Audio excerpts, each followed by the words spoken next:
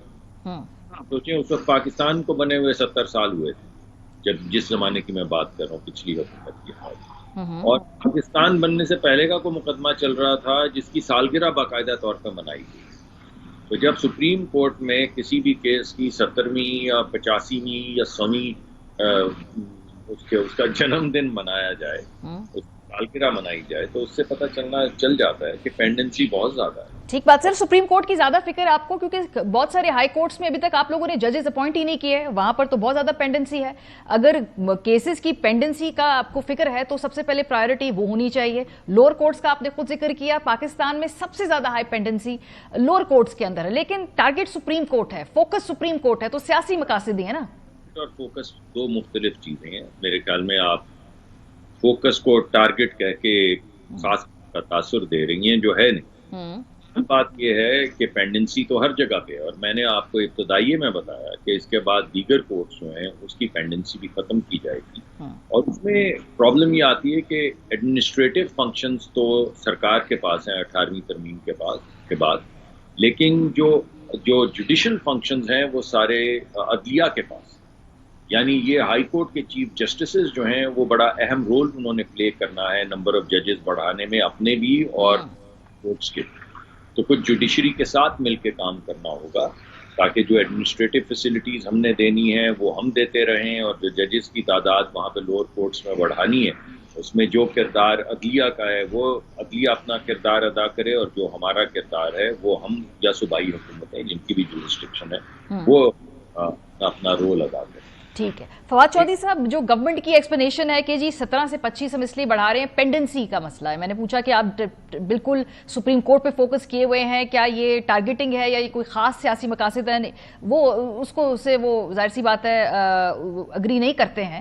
تو 17 سے 25 اگر ججز کی تعداد بڑھے گی سپریم کورٹ کے اندر تو کیا انصاف کا معیار تیز ہوگا؟ یہ تو اس میں کوئی دو رائے نہیں ہے. تو پھر پرابلم کیا ہے 17 سے 25 ججز کرنے میں؟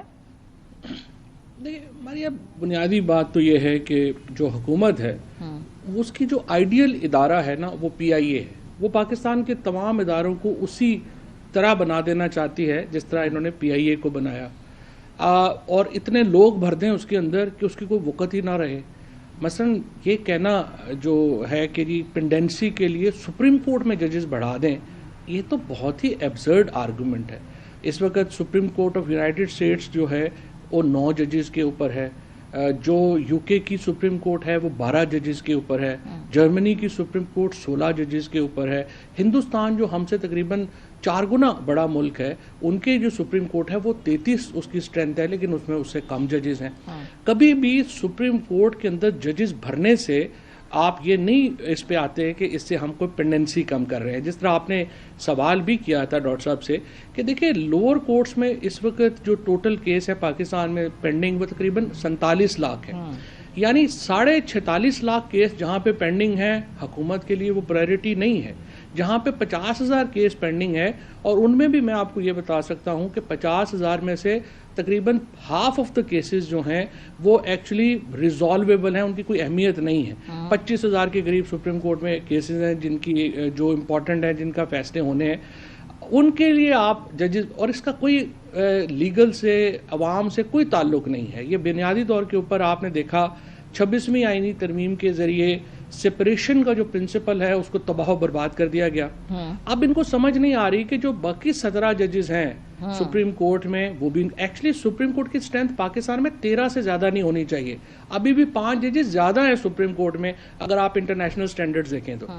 یہاں پہ یہ چاہتے یہ ہیں کہ اتنے اب 17 ججز میں سے آپ کو ان پہ بھی اعتبار نہیں ہے، کیونکہ دیکھیں ان کو جج یہ چاہیے جو پہلے فیصلہ لکھیں، اس کے بعد لا منسٹر صاحب کو بھیجا کریں کہ جی یہ آپ دیکھ لیں، اور اس کے بعد وہ منظور کریں تو وہ فیصلہ اناؤنس ہو، ورنہ وہ نہ ہو. سیدھی بات ہے. سپریم کورٹ کا بطور ادارہ وجود ختم کرنا چاہتی ہے حکومت. اور انہوں نے 26ویں آئینی ترمیم میں بھی یہی کوشش کی ہے. اور اب یہ 17 ججز میں سے بھی چونکہ بات بن نہیں رہی ہے، اس کو 25 پہ لے جائیں. اور پھر دیکھیے جو تباہی کر رہی ہے، جو نون لیگ کو تو اس کے اوپر بڑا سوچنا چاہیے تھا